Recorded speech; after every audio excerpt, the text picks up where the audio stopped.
Magpapawarm po tayo ng milk mga guys kasi gagamitin ko siya para sa aking gagawin na pocha. Hindi naman sobrang init mga guys, kaunti-kaunti lang talaga, uminit-init lang ba ganyan. Tapos nilagay ko na yung mga ingredients. Tapos bawas na yan, kumbaga kinalahati ko doon sa pinanood ko.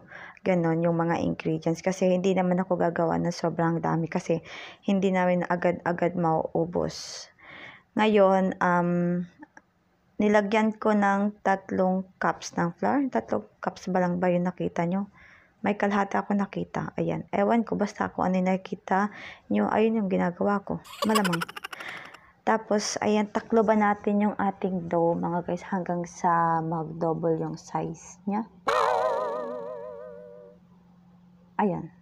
Tapos, magkape tayo. Kalahating kape lang. Kasi hindi ko inuubos yung isang sachet ng kape kasi sobrang matapang siya.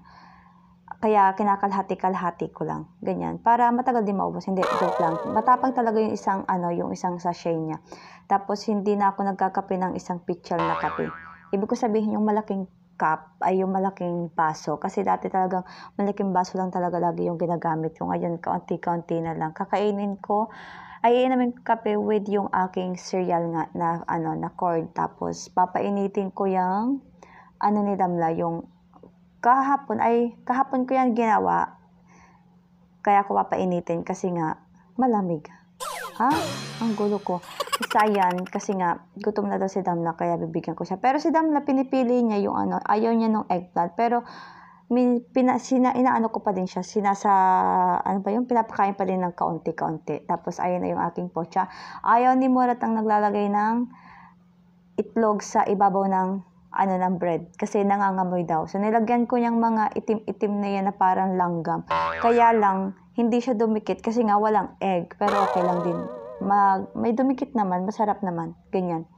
Tapos lutuin na natin sa hindi ko alam, nakalimutan ko kung ilang dereje o ilang oras yan.